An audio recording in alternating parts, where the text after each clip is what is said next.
Ayon sa Pag-asa, isa na pong ganap na tropical depression o bagyo ang binabantayang low pressure area sa silangan ng Hinatuan, Surigao del Sur. At may local name na Bagyong Agaton ng Pag-asa, ang unang bagyo ngayong taong 2024. Huling namataan ng bagyo sa may silangan ng Hinatuan, Surigao del Sur. Kumikilos ito pakanluran sa bilis na 30 km per hour at may lakas ng hangin na aabot sa 45 km per hour at pagbugsong 55 km per hour.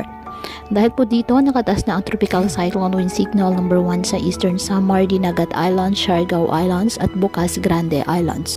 Ayon sa Pag-asa, makakaranas ng maulap na halangitan na may paminsang-minsang malalakas na pag-ulan at pagbugso ng hangin ang mga nasabing lugar dahil po sa nasabing bagyo.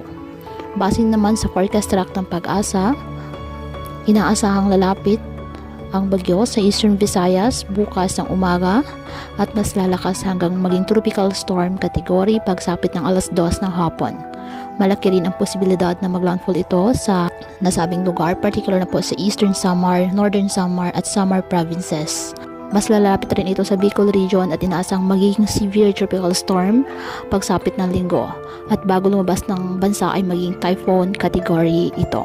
Posible pa rin ang pagbabago sa mga forecast kaya patuloy lamang na magantabay ng nating weather updates at sa updates ng Pag-asa. Kaya patuloy pa rin po natin na pinag-iingat ang ating mga kababayan sa banta pa rin ng mga posibleng pagbaha at pag-uho ng lupa lalo na kapag may malalakas na ulan at ugaliin po na magdala palagi ng payong o kahit anong panangga sa ulan. Hindi ka naman po sa init ng araw kapag lalabas ng ating mga tahanan. At yan po muna ang update sa lagay ng panahon ngayong araw.